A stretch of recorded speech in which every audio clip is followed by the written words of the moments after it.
In this presentation, I'm going to be talking about my findings from research on video installation art.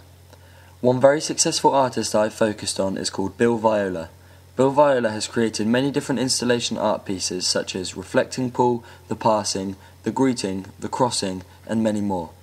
Here is an example of one of Bill Viola's pieces. This clip will also explain how the installation has a connection with his video art. It had these three large altars, pretty imposing structures for such a small church.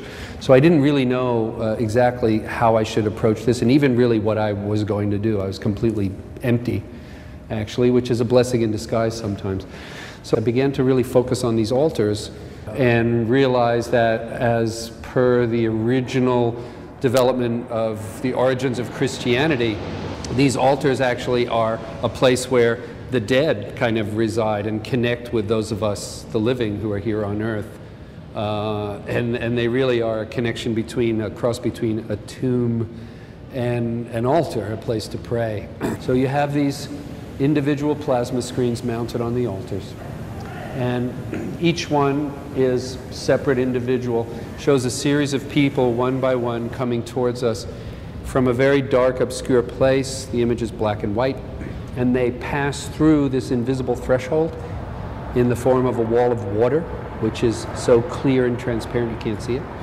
And then they actually step into seemingly this space, and they become at that moment transformed into a high-definition, highly detailed, full-color image. Video installation art can take the audience into the artist's perspective on what point or message he or she is trying to make. Also, video installations help the way we experience or perceive something in a particular space. The art can also contain different mediums to capture the audience in the environment, such as visual, audio, and even different aromas. Camille Utterbach is another video installation artist, but she has taken a different approach with her work. This is because her art is also interactive. When the audience moves in front of her projection, the projection will react with the viewer's movements. This gives the audience more of a hands-on experience with her work and also gives them a chance to become a part of it.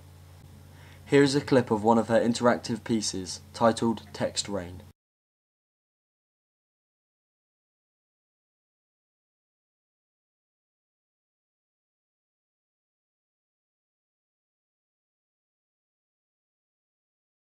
Participants in the text rain installation use the familiar instrument of their bodies to do what seems magical, to lift and play with falling letters that do not really exist.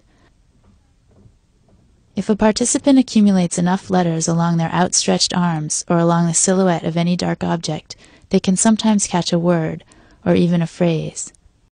The falling letters are not random, but form lines of a poem about bodies and language.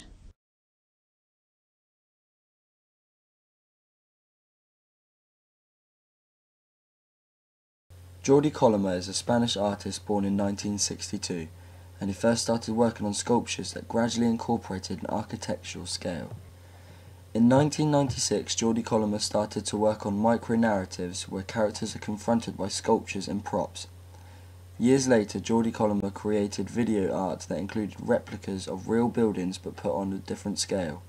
I think he has done this to show how deceptive a camera lens can be and how it changes things. Here is a clip of some of Jordi Coloma's video art. Mais quand on me demande qu'est-ce que vous faites dans la vie, et encore toujours, je dis je fais de la sculpture. Il habite ces lieux à travers une action. Donc la notion d'architecture d'un côté et de décor, je pense que cette limite est assez intéressante à voir d'un côté et de l'autre. Et aussi la possibilité d'habiter dans la fiction, donc d'habiter le décor. Mais aussi, paradoxalement, de fictionnaliser l'architecture, mais de vivre, d'être confronté littéralement à un espace de fiction. Une sorte de fierté d'un projet que physiquement allait être construit, et donc la maquette en tant que projet d'un futur meilleur peut-être. Le cas de personnage d'un architecte, c'est qu'il porte des maquettes des bâtiments qui existent déjà.